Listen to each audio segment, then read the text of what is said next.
અમેરિકામાં ટ્રમ્પની સરકાર ફરી એક વખત સત્તામાં આવતા જ હવે ગેરકાયદે પ્રવેશેલા વિદેશી નાગરિકોને ખદેડવાની જે પ્રક્રિયા હતી તે તેજ કરવામાં આવી. ટ્રમ્પ સરકારની આ કાર્યવાહીની ઝપેટમાં કેટલાક ભારતીયો પણ આવી ચૂક્યા છે. અમેરિકન સરકારના C-17 વિમાન મારફતે ભારતીયોને પરત રવાના કરી દેવામાં આવ્યા છે. જેઓ ગેરકાયદે રીતે ત્યાં ઘૂસ્યા હતા, બોર્ડરથી તેઓ અમેરિકામાં પ્રવેશ્યા હતા અથવા તો જે પ્રવેશતા હતા તે દરમિયાન પકડાયા હતા. 24 કલાક અગાઉ અમેરિકાથી એક રવાના થયેલ ખાસ વિમાન બપોરે 1 વાગે અમૃતસર એરપોર્ટ પર પહોંચશે. મનાઈ રહ્યું છે કે જે 205 ભારતીયોને ડિપોર્ટ કરાયા છે તેમાં 33 જેટલા ગુજરાતીઓનો પણ સમાવેશ છે. ગેરકાયદે પ્રવેશ કરતા પકડાયેલા અને પેન્ટાગોન, ટેક્સાસ, કેલિફોર્નિયાની જેલમાં બંધ લોકોને પરત તેમના દેશમાં મોકલવાનું અભિયાન ટ્રમ્પ સરકારે હવે તેજ કર્યું છે.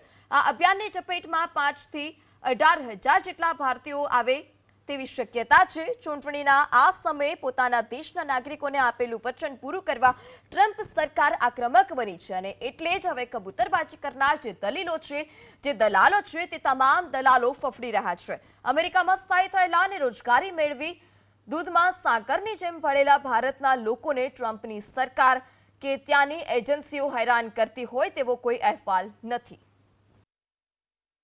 જે રીતે ડોનાલ્ડ ટ્રમ્પે આવતાની સાથે જ જે ગેરકાયદેસર ઇમિગ્રન્ટ્સ જે હતા, જે ઇલીગલ ઇમિગ્રન્ટ્સ હતા, તેમને પોતાના દેશમાં પરત મોકલવાની જે કાર્યવાહી છે તે હાથ ધરી છે. તેના ભાગરૂપે કોલંબિયા, મેક્સિકો આ સહિતના દેશો ઉપરાંત હવે ભારતનો પણ નંબર આવ્યો છે. જે રીતે ભારતમાં અમૃતસર ખાતે પહેલું જે પ્લેન છે તે જે અહીંયાથી ડિપોર્ટ થયેલા લોકો છે તેનું પ્લેન પહોંચાડવામાં આવ્યું છે. તેમાંથી એક માહિતી અનુસાર 205 લોકોને અહીંથી ડિપોર્ટ કરવામાં આવ્યા છે, જેમાંથી 33 ગુજરાતીઓ છે. જે ખાસ કરીને એમાં એવું હોઈ શકે કે આ જે ડિપોર્ટ થયેલા લોકો છે તે હાલમાં જ એટલે કે થોડાક સમય પહેલા જ અમેરિકામાં ગેરકાયદેસર રીતે આવેલા હોય અને તેઓની અહીં ધરપકડ થઈ હોય અને તેઓ હાલ જેલમાં રહેતા હોય તેવા લોકોને પણ તાત્કાલિક ધોરણે પરત મોકલવામાં આવ્યા હોય તેવું હોઈ શકે છે.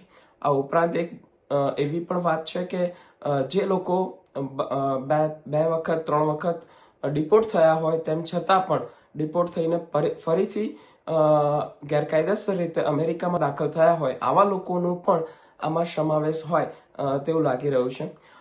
જોકે તે તો ભારતમાં ઉતરીને તેમનું ભારત સરકાર દ્વારા સંપૂર્ણ જે માહિતી છે તે બહાર આવશે ત્યારે જ ખ્યાલ આવશે કે આ કયા લોકો હતા કે જેમને અમેરિકાએ ડિપોર્ટ કર્યા છે, કે જેઓ હાલ અત્યારે તેમની ધરપકડ થઈ હતી અને તેઓને ક્યાંકથી ડિટેન કરીને ડિટેન્શન સેન્ટરમાં લઈ જઈને ત્યારબાદ ડિપોર્ટ કર્યા છે કે પછી પહેલેથી જ આ લોકો ડિટેન્શન સેન્ટરમાં હતા.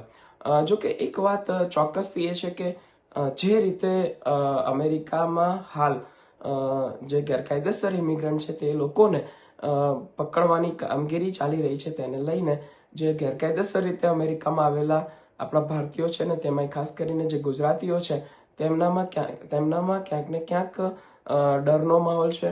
આજે પણ તેઓ હવે ધીરે ધીરે પોતાના કામ ધંધે જતા થયા છે, પરંતુ તેમ છતાં પણ જે આ વાત આવી, જે આ સમાચાર આવ્યા કે એક પ્લેન ભારત ડિટેન કરેલા લોકોને મોકલવામાં આવ્યું છે, તેને લઈને પાછા ફરીથી અહીંના સ્થાનિક લોકોમાં કે જે લોકો ગેરકાયદેસર રીતે અમેરિકામાં આવ્યા છે તેમનામાં ડરનો માહોલ વ્યાપી ગયો છે.